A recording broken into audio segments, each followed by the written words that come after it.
সাতজন নার্স একসাথে মা হতে চলেছি। ভাবা যায়? হ্যালো এভরিওয়ান, আমি সুপ্রীতি। আমার নতুন একটি ভিডিওতে তোমাদের সকলকে এত ভালোবাসা। আশা করি তোমরা সকলে অনেক ভালো আছো, আর আমরাও কিন্তু বেশ ভালো আছি। আজকে সকাল সকাল বেরিয়ে পড়েছিলাম ডিউটির জন্য। সকাল হলেই একদম শুরু হয়ে যায় প্রত্যেকটা মানুষের ব্যস্ততা, সাথে আমাদেরও।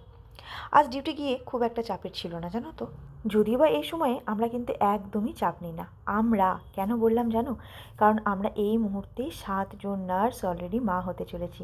হ্যাঁ হ্যাঁ, ঠিকই শুনেছ। একদম হসপিটালের রেকর্ড হয়ে গেছে যে আমরা 7জন নার্স একসাথে মা হতে চলেছি। কারোর কিন্তু হয়ে গেছে, আবার কেউ কেউ এই হবে। আবার আমি তো একদম ছোট্ট বাচ্চা, আমার বেবি সব থেকে ছোট তাদের থেকে। আর জানো, আসলে এখানে যারা সিস্টাররা আছে না, তারা ভীষণ হেল্পফুল। সকালের বেলাটা আমাদের ডিউটি করতে এত কষ্ট হয় না, কিন্তু রাত্রের ডিউটিটা ভীষণ কষ্ট হয়। তো এখানে যারা সিস্টাররা আছে, তারা কিন্তু কোনো ভারী কাজ আমাদেরকে করতে দেয় না। এই যেমন ধরে নাও, পেশেন্টকে হয়তো উপর থেকে তোলা, বা হয়তো বেড ওপরে ওঠানো, আরও অনেক অনেক কিছু আমাদের কাজ আছে, যে কাজগুলো করলে আমাদের বেবিদের ক্ষতি হতে পারে।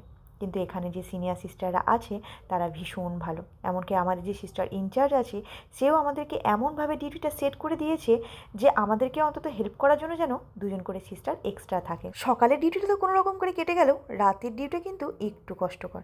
অ্যাকচুয়ালি আমাদের রাতের ডিউটিটার টাইমটাও কিন্তু বেশ অনেকটা। তবে জানো, আমাদের রাতের ডিউটি সিস্টেমটা সম্পূর্ণ আলাদা। কেমন তোমাদেরকে বলি। এই যেমন ধরে নাও, রাত্রেবেলা ডিউটি গেলাম, গিয়ে আমরা আমাদের নিজেদের কাজগুলো সারলাম। যেমন পেপার ওয়ার্ক সারতে হয়, পেশেন্টের আরও কিছু কিছু কাজ করতে হয়, ওষুধ ইঞ্জেকশন সব কিছু দিতে হয়। কিন্তু রাত্রি যেই 12টা বাজবে, তখনই আমাদের কি হয় জানো, প্রচণ্ড পরিমাণে আমরা ক্লান্ত হয়ে যাই। আর তখনই কিন্তু সিস্টাররা আমাদেরকে রেস্টের জন্য পাঠিয়ে দেয়। কোথায়? হয়তো কোনো আলাদা করে রুম নেই, তবে এখানকারই যদি কোনো রকম কোনো পেশেন্টের বেড খালি থাকে, কোথাও কোনো রকমভাবে আমরা শুয়ে থাকি, তবে সে যেমনভাবে শুয়ে থাকি না কেন, রাত্রেবেলা যদি একটুখানি রেস্ট পাই, তাহলে কিন্তু আসলে অনেকটা হেল্প হয়। অ্যাকচুয়ালি আমাদের রাত্রেবেলায় মোটামুটি 12টা থেকে 3:30 অবধি আমরা শুয়ে থাকি। আর 12টার থেকে 3:30 অবধি শুয়ে থাকা মানে সেটাকে কিন্তু আর রাত জাগা বলে না, সেটাকে কিন্তু অলরেডি পুরো রাত ঘুমানোই বলে। সত্যি কথা বলতে হচ্ছে, এই প্রেগনেন্সিতে আমি কিন্তু খুব ভয় পেয়ে গেছিলাম যে আমি ডিউটিটা কিভাবে করব। কিন্তু তারপর দেখলাম যে এরকম এত ভালো ভালো সিস্টার পার্টনার যদি সাথে থাকে, তাহলে তো ডিউটি একদম ইজিলি হয়ে যায়। আর তার জন্যই তো এখানে যারা যারা মা হতে চলে, তারা মোটামুটি 9 মাস পর্যন্ত কিন্তু ডিউটি একদম ইজিলি টানতে পারে।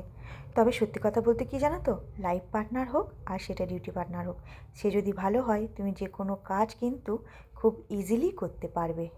চলো, আজকের মতন বাই বাই, টাটা। তোমাদের সকলে অনেক ভালো থাকবে এবং সুস্থ থাকবে। তোমাদের সাথে আমার দেখা হবে আবার অন্য কোনো নতুন ভিডিওতে।